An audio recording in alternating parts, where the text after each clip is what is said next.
Hey everybody, Athena here and welcome back to Code 3 Life. I finally have a special guest.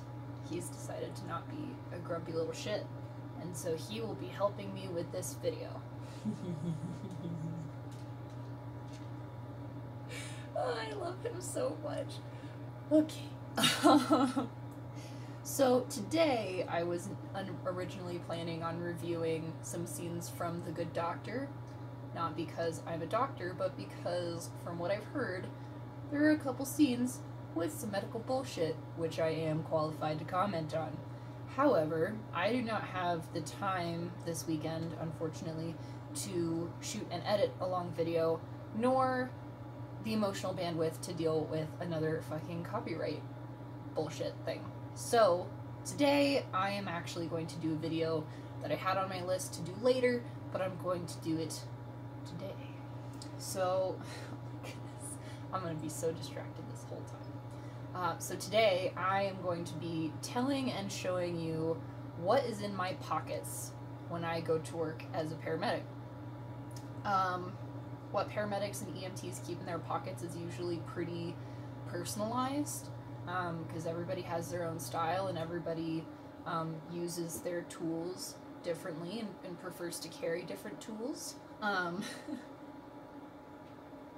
so happy he's decided to join me. So I will be doing that. And alright, I thought I was gonna have to skip next week, but turns out I actually can do next week. So I think I'm gonna do The Good Doctor next week, because I had some training that got canceled. So, first of all, and this just isn't just what's in my pockets, it's also some stuff that is not in my pockets. For example, first thing is my watch. Actually, before we start, I have to admit, I was so tempted to do this video in the style of, like, a YouTube beauty thing.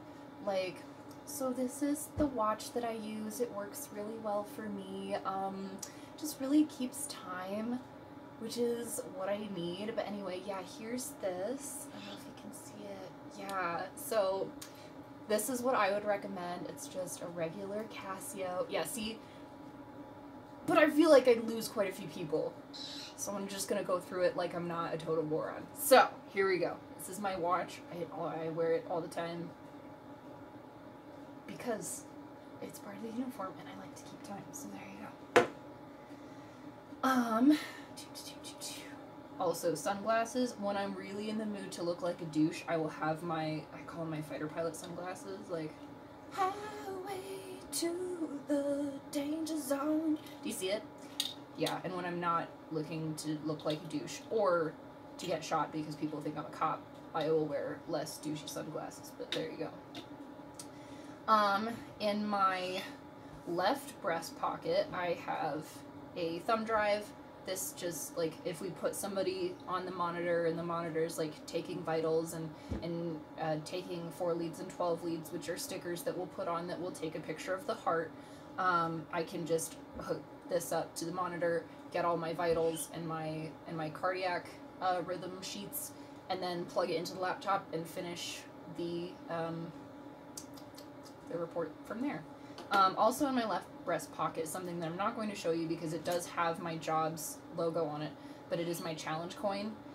Challenge coins are given in the military and also in, like, fire and EMS, basically for when, like, it's kind of like a lower, it's like not quite a medal, it's something you get when you or your company or whatever kind of goes through a challenging situation, or everybody does a really good job at something. I got this challenge coin for EMS week, which wasn't really a challenge, but I appreciate it, so I keep it with me every day.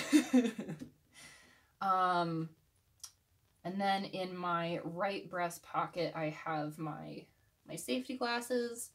Oh my god, these are dirty.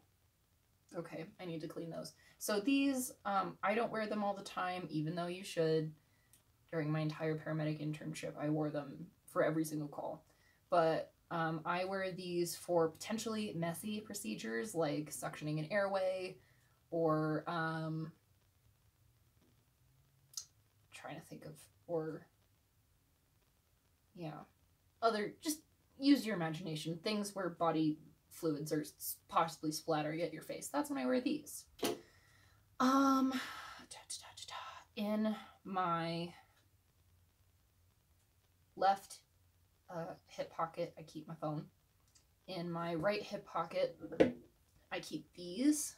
They are my raptor shears. I carry these to let everyone know that I take myself super seriously. But they're like, they can unfold. No, don't go.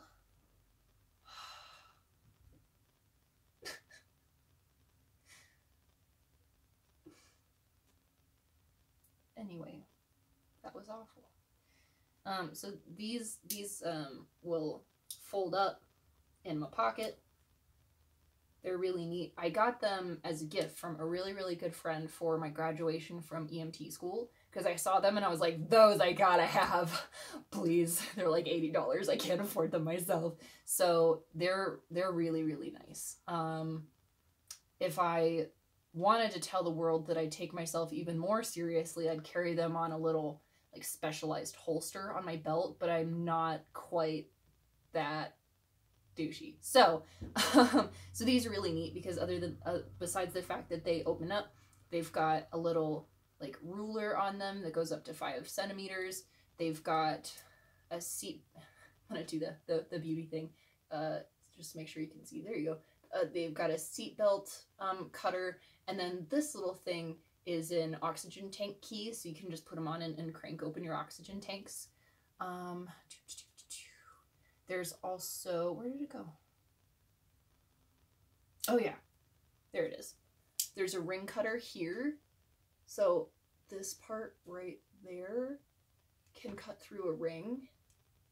And then, let me see what else this thing has. Oh, this is a window punch. So for extrications and stuff.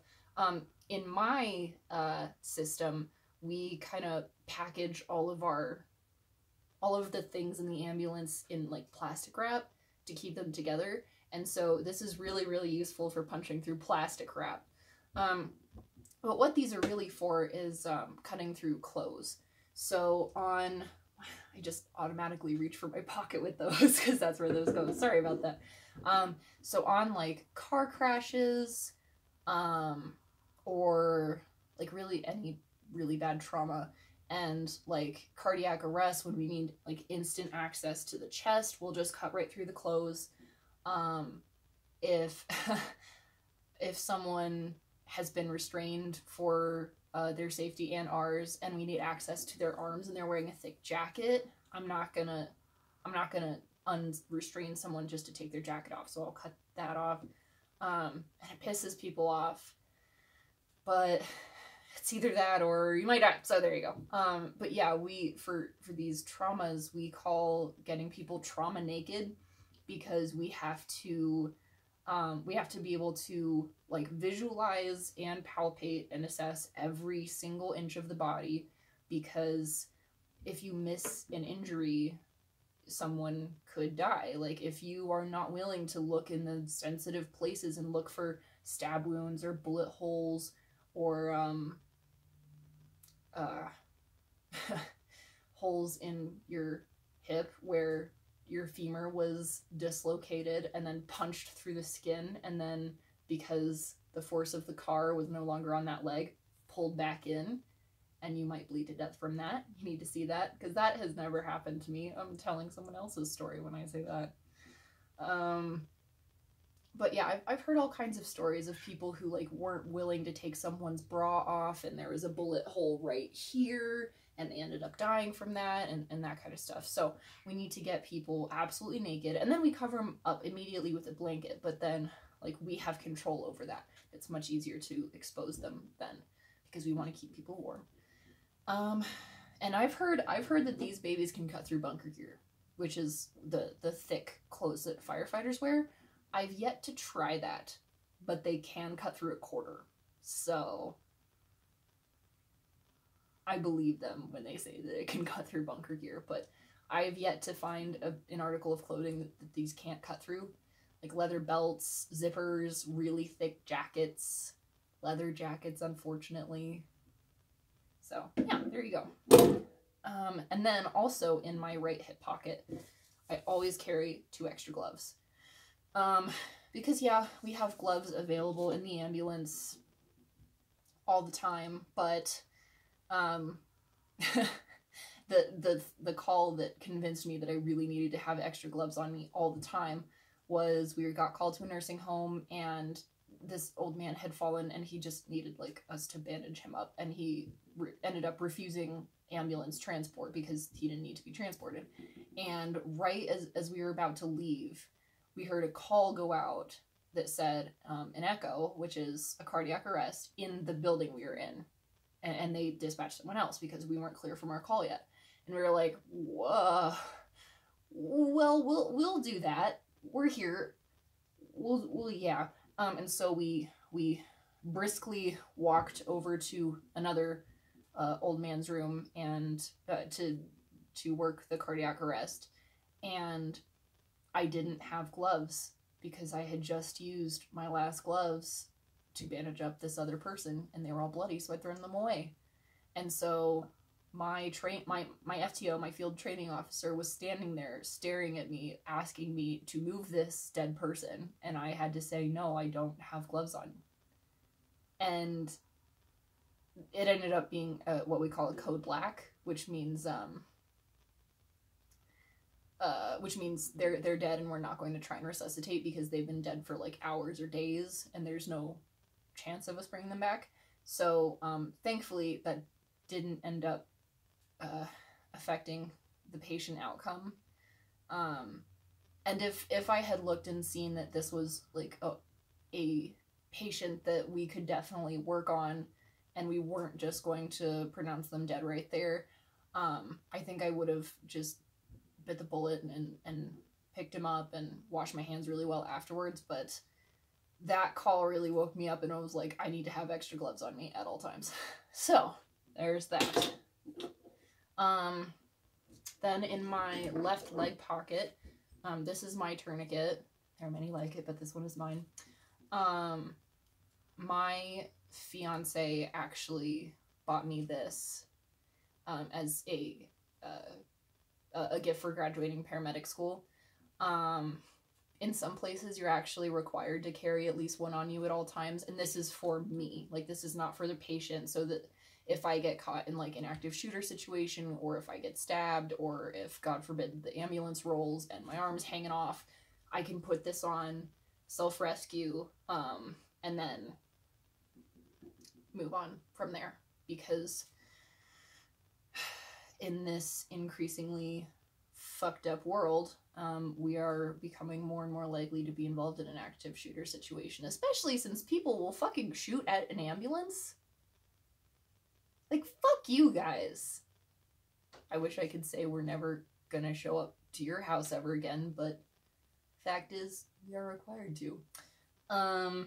So yeah, I carry that with me all the time. Also in my left leg pocket, I have my stethoscope. This is your regular Littman. But I bought this for paramedic school and I'm really impressed with it, and I really like these, and it's a decent stethoscope for the price, because you can get one that's like the Fisher-Price Play School fake stethoscope for $20, but it sounds like shit. And you can also buy the $250 cardiologist stethoscope. And I don't know why you would need that. So this is a good deal. $80 for something like this. So there you go. Also my belt, your regular leather belt, so the pants don't fall down. And then a couple of things that I can't really show you. I carry a radio on me. I don't have a radio because I'm at home and we're not allowed to take them home. Oh, I have like a name plate thing that goes right here, but that has my last name on it. So I'm not going to show you that because I want to make it more difficult than it would be for y'all to stalk me and find out my last name. I carry pens. any pens in like in the top of my breast pocket because you have to write down stuff. And last but not least, there is my ID badge thing, which I'm also not going to show you because it has my last name and my company logo. But in my ID, I have trauma team activation criteria, just handy because if you get hurt, you can have a limited trauma team activation and a full trauma team activation. Limited is like, you might have a couple more people in the hospital room when we arrive, or you might not. Because like, and that's it, like, if you're in an accident that looks pretty bad, but you seem okay, but you're like, you shouldn't be okay, you can call, or if someone falls, it's basically just like, if it looks bad, it like, if the thing that hurt you looks bad, but you look kind of okay, that's when you can call. And then there's the full team trauma activation, which you can call for like, if someone hit their head and is now unconscious, or if someone isn't breathing, or if their pulse is really low and their blood pressure is really low, or, let me see, just an open skull fracture, an amputation, stuff like that. Like the really bad stuff, you show up and you got the whole shebang. You've got the doctor, and you've got radiologists and respiratory therapists and nurses and all this stuff to take care of you as soon as you get to the ER. I've also got on here some guidelines for pediatric vital signs, because children have naturally higher pulses and they breathe faster and naturally lower blood pressures. So sometimes you can take a blood pressure on a little kid and you go 80/40, what the hell? And then you remember they're 7 years old and that's fine. And then they've got all of the announcement codes. So if someone calls like a code blue in the hospital, you know what that means. It means a cardiac arrest in the hospital. But if you didn't know what code blue means, you could pull out your thing and go, oh yeah, cardiac arrest, sweet. So, yeah. That's what I got for you guys today. I'm sorry that this one's a little shorter, but I actually have quite a few videos like this planned of just talking about EMS, not really reviewing any movies or TV shows. If you liked this video and if you'd like to see more, let me know. I've seriously got like 20 planned, but if you have a topic that you'd like to hear about, let me know. I've got a couple guest speakers planned too, mostly paramedics who are better than me, and I want to hear their opinion on things, so that's the plan on that. And yeah, I will see you guys hopefully next week with that review of The Good Doctor, and I'm absolutely certain that I'm going to have some sort of copyright fight with that one too, because people don't fucking watch my video before they block it. They just go, she's reviewing our TV show, blocked. And then I go in and say, yeah, but I didn't break the rules. And they go, oh, you're right. Well, you can have your video back now. You're welcome. So, anyway. Yeah. God, he made me so sad by leaving. Oh, now you like me. Now you want scratches. He's comfortably resting. So, yeah. Good to talk to you guys. And I hope you have a good rest of your day. Bye.